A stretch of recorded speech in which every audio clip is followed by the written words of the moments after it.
мне 19 лет. Учусь я в педагогическом колледже на учителя начальных классов. И у меня такой вопрос, такой проблемный вопрос, как коммунальные услуги. О том, что выпускник после 18 лет, после выпуска, у него задолженность на квартире, выходит большая задолженность коммунальных услуг, когда он жил с родителями, и родители лишены родительских прав или их не стало. И там копится задолженность коммунальных услуг, и мы бы хотели, чтобы закон есть, но порядка не соблюдается. И приходится выпускнику, этому воспитаннику, платить самому коммунальные услуги, большую задолженность. И такая ситуация была. Городской суд приняли, но Верховный суд отказали и говорят, якобы закона нет. Мы бы хотели, чтобы этот закон соблюдался и был порядок. Ирина Юрьевна, ответьте на вопрос. Да, действительно, такая проблема на сегодня существует. Норма закона от 2012 года предполагает наличие этого порядка по возмещению коммунальных услуг за жилье, которое закреплено за ребенком-сиротой. Скажем так, в течение второго полугодия текущего года мы начали разрабатывать этот порядок. Он практически разработан. В рабочем порядке мы его направили на согласование Министерства ЖКХ. Мы несколько раз собирались, это вопрос межведомственного характера, с Министерством жилищно-коммунального хозяйства, с агентством субсидий, со всеми ведомствами, которые заинтересованы. Очень сложная схема, на самом деле, на практике ее реализовать. По итогам всех вопросов, которые у нас возникали, порядок разработан, в рабочем порядке он сейчас находится на согласовании. При этом средства, необходимые на эти цели, в текущем году предусмотрены. Финансовому миру. Исчерпывающе ответили на ваш вопрос. Так. Пожалуйста, следующий вопрос. Здравствуйте, меня зовут Зыков Станислав, я тоже являюсь выпускником детского дома Берегини. Мне на данный момент 20 лет, и у меня такой вопрос возникает. Мы когда выпускаемся, нам предоставляют право на учебу. Мы пошли учиться, все, нам уже достигли мы 18 лет, совершеннолетия, и у нас, получается, на период летнего времени, на новогодние каникулы, негде жить, получается, так как общежития закрываются на каникулы, а квартиры еще тоже не выдали. Как быть, как сталкиваться с такой ситуацией, как быть в этой ситуации? Что касается каникулярного времени, выпускники детского дома до 23 лет в это время имеют право возвращаться в свое учреждение, с которого они выпустились. Проблема действительно есть, когда ребенок не обучается, скажем так, и у него нет жилья, которое ему положено, которое мы ему не выделили. В этот период проблема есть. А каникулярной проблемы должно быть, вы должны туда возвращаться, и вас должны там принимать. И у меня есть такой вопрос, можно сказать, предложение, когда сирота выпускается, у него есть на вкладе, на счетах, у него есть определенная сумма, и там за период, как они находятся в детских учреждениях, накапливается немаленькая сумма. То есть по достижению 18 лет ребенок может спокойно воспользоваться этой суммой, то бишь потратить ее, но ребенок, так как выпустился, и у него играет юношеский максимализм, он эти суммы тратит не направо, налево, то есть не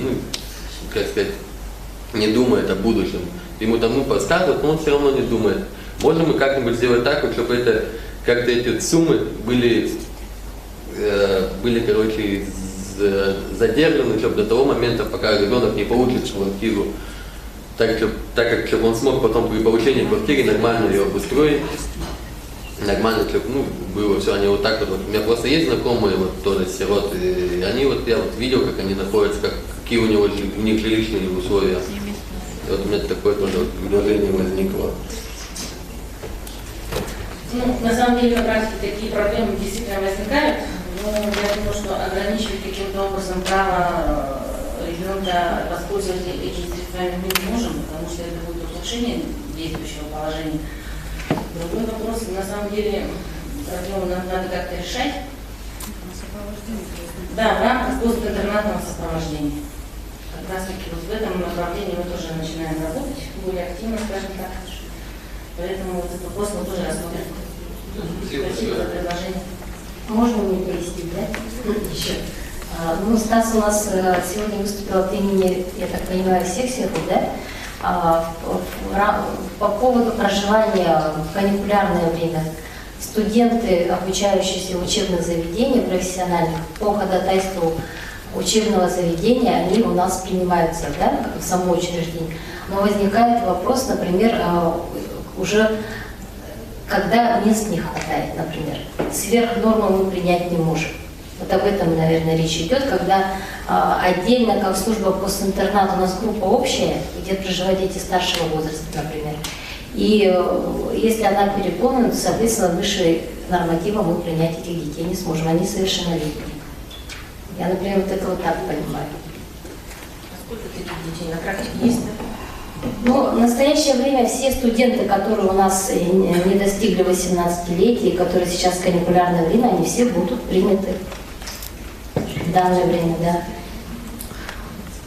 У меня предложение, наверное, надо изучить Министерство образования и науки совместно с Министерством труда и социального развития эту проблему и посмотреть, насколько я помню, мы как раз вот уже выдвигали такую инициативу, и она законодательно урегулирована.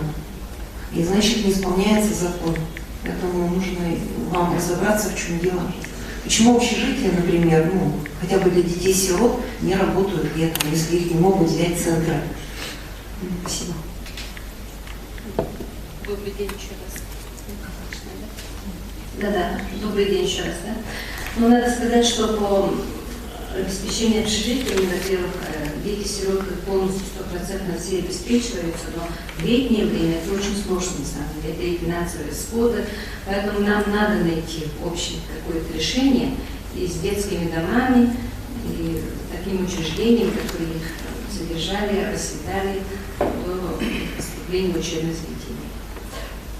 Мы, значит, рекомендацию такого решения заложим, чтобы отработали, проанализировали эту ситуацию дополнительно и разобрались вообще в этой ситуации.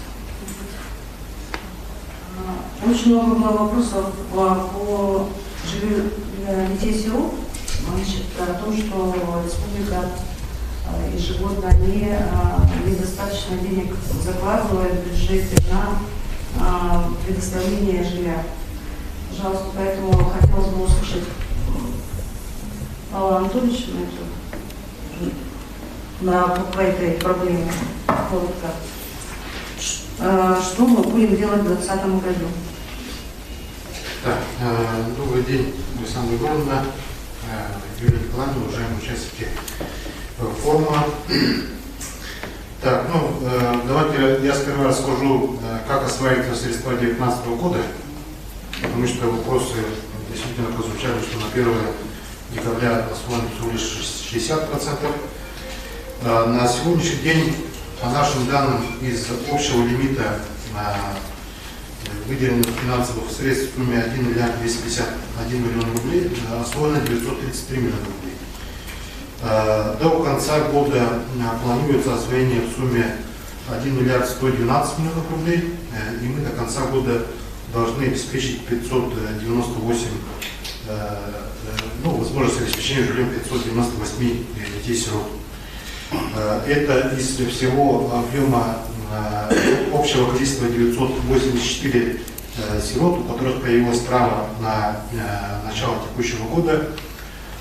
Из них, как я уже сказал, 598 мы обеспечиваем, остается 386, из них 177 по 177 жилым помещениям мы до конца года оплачиваем 30%. Остается 209 жилых помещений, это 180 жилых помещений, по которым город Иркутск не смог найти возможность приобрести на первичном рынке. Изначально планировалось приобретение жилых помещений на первичном рынке, и поэтому они перенесли на вторичный рынок. Так как у нас средств нет на вторичном рынке и таких предложений на вторичном рынке тоже нет, город предложил перенести реализацию на 2020 год. Также поступили Алданский район по 24 помещениям и Верхоянский район по 5 помещениям в связи с тем, что нет возможности ни на первичном, ни на вторичном рынке перевести жилые помещения. По Верхоянску запланировано строительство объекта не состоялось, в связи с тем, что земельный участок не был отторгован, по данному жилые помещения на вторичном рынке не смогли найти. Поэтому мы в этом году обеспечим возможность предоставления жилых помещений 598. На следующий год у нас появляется потребность в обеспечении жилых помещений 749 детей, в том числе 386 детей, которые были переходящие дети, получается, да, и 363 сироты, у которых возникает право в 2020 году. Общая потребность для реализации мероприятий в 2020 году составляет 1 миллиард 388 миллионов рублей. Предусмотрено 620 миллионов рублей, дефицит составляет 767 миллионов рублей. И мы за счет выделенных средств сможем обеспечить жильем 253 сироты, и у нас часть сирот, количество 498 человек, они перейдут на 2021 год. В ходе реализации бюджета республики планируется рассмотреть возможность увеличения лимитов. В этом случае мы сможем часть детей обеспечить жилыми помещениями в следующем году. Но есть большая проблема в части снижения предложений на первичном рынке в связи с переходом на эскроу счета. Многие застройщики уже сворачивают свою деятельность, и поэтому на первичном рынке мы не сможем найти необходимое количество квартир такого параметра в следующем году в городе Якутске, ну и в других населенных пунктах.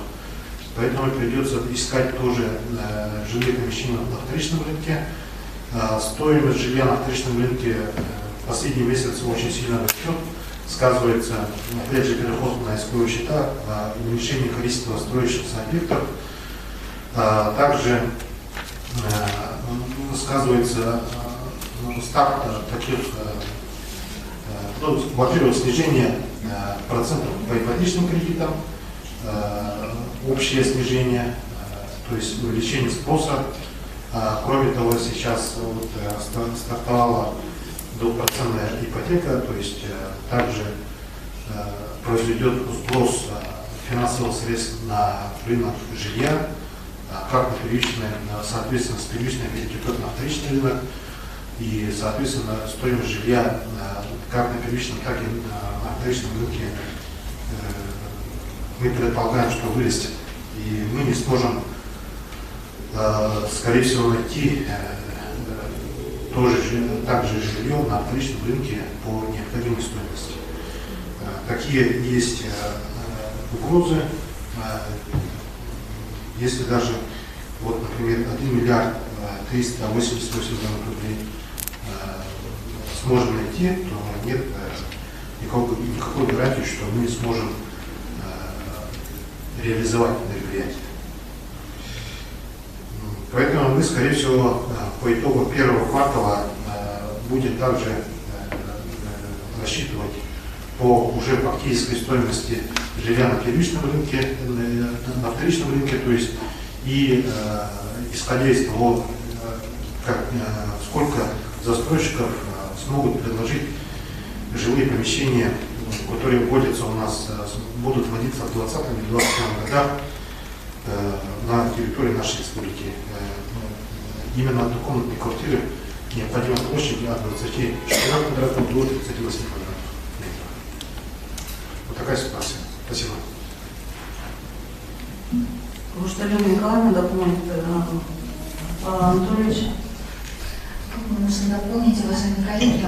Действительно, сегодня мы обсуждаем очень актуальную тему. Конечно, народные депутаты ведут контроль.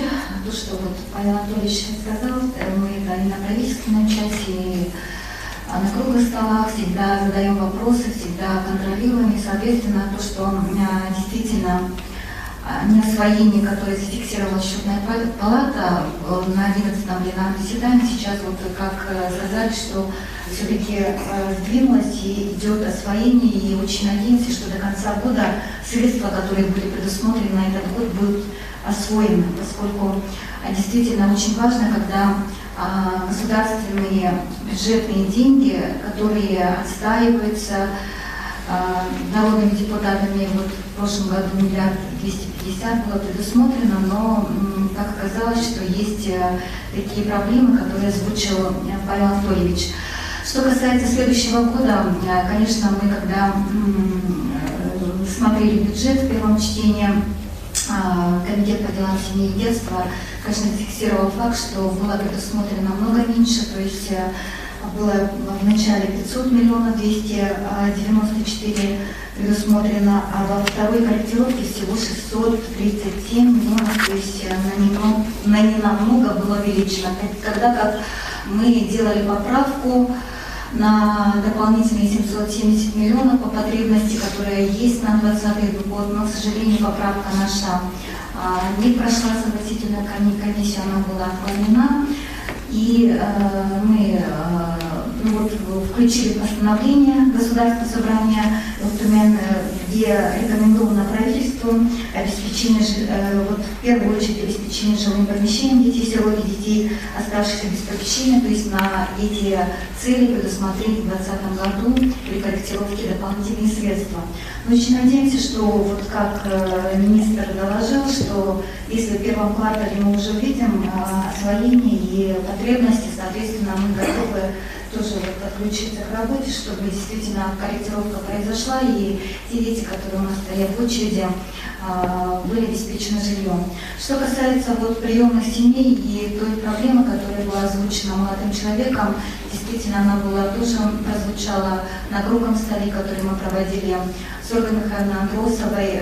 Это круглый стол по вопросам развития приемных семей. Соответственно, здесь приемные семьи тоже говорили о том, что когда они получают компенсацию, 18 лет уже прекращается, а дети-студенты, которые уже приходят на каникулы, соответственно, где они должны размещаться, тоже приемные семьи говорили о том, что существует проблема тех детей, которые поступают учиться и в каникулярное время не могут по закону, хотя они обеспечены должны быть до 3 лет, но чисто материально, физически это осуществить несколько создает неудобства, и в то же время тоже есть проблемы. По приемным семьям нам удалось отстоять поправку по индексации ежемесячного вознаграждения приемным семьям 246 семьям на порядка при корректировке 5 898 000. Соответственно, приемные семьи, у которых не было давно индексации вознаграждения, они уже с 2020 года будут индексироваться. Мы это отработали с Министерством труда и социального развития.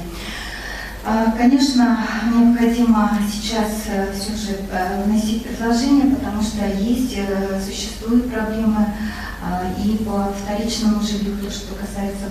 Я бы хотела все-таки обратиться к Павлу Анатольевичу, проанализировать ситуацию, все же, какие вы видите решения, вы же видите ситуацию, как мы дальше будем двигаться, чтобы каким-то образом эта очередность уменьшилась.